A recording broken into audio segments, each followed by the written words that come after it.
Do you have to talk to your family about your will? My name is Andrew Ayers. I'm an estate planning and business law attorney with offices in Minnesota and New York City. And today we're going to talk about something that comes up at the holidays a lot. Do you have to talk about what's in your will? Now I'll start by saying you actually don't. You don't have to tell anybody what's in your will.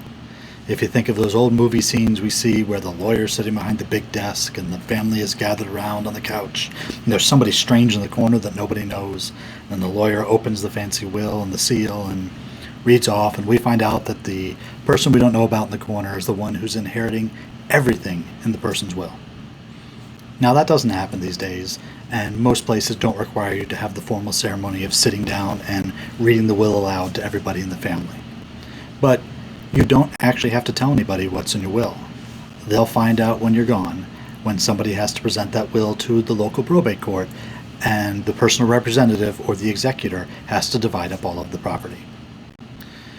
If you're not going to tell people what's in your will, there is something you should at least do, and that is make sure that somebody in your family knows where your will is.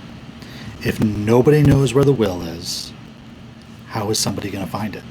That creates an amazing amount of litigation in this country. A lot of lawsuits over where's the will, especially if you find two of them. And if one of them isn't dated, then we've got quite the fight to figure out which will should be the will that we probate. Another reason to tell them where it is if it's in a safe deposit box, they can hopefully tell you, get it out of there. If you leave your will in a safe deposit box, and let's say it's just in your name, and you die, the only way to get access to your will is for somebody to go to court and get a court order to tell the bank to open up the safe deposit box and get your will. So what you want to do with your will is make sure it's in an easily accessible place. It doesn't have to be sitting out in the open. You don't have to show it to people on the front hall table when they come in for the holidays.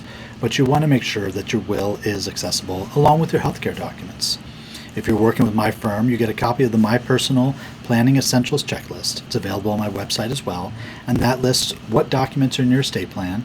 It will list where the originals are kept, all the important people, your insurance agents, your accountants, your financial advisors, your attorneys, and some information about online passwords and funeral preferences. All of these things should be accessible to your family members in case something happens to you and they need to get access to it. If you're not inclined to tell anybody what's in your will, there are some things that you may want to at least tell somebody about. Most importantly, if you have children who are under 18, you want to make sure that somebody knows who their guardian is under your will. You don't want this to be a whole fight and the children shipped to a different state to live with the grandmother who you don't want them to live with, when you have a clear directive in your will that you want the children to go to your brother or your sister. These guardianship provisions are very important for children who are under 18. And while you may not want to say how much money is going to who and where other things are going under your will, it's important that your family understand what would happen to your children if something happens to you. Now, I've sat around more than enough family tables at the holidays and heard third-party discussions about wills. Now, even in my family, we hear a lot of different things. And I always get told, hey, did you hear about so-and-so's will? I think that's what they're doing. Or, you know what, my grandparents did this in their will, but I'm not sure what my parents are doing. There's going to be a million different stories. So you don't actually have to go through what's in your will.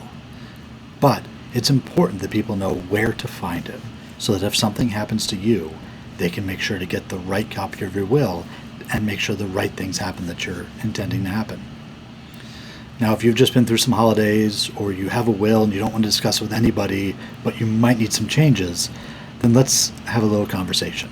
You can go to my website, andrewmayers.com, and on the front page is a red button where you can schedule a consultation. That'll take you to my personal calendar, and we can have a complimentary legal strategy session. And let's review what documents you have. Let's make sure you have the right things in the right places, the right guardians, the right trustees, and that your healthcare documents are up to date. Because even though you don't have to talk to others about what's in your will, it's important that you know what's in your will and that the right people are in the right places.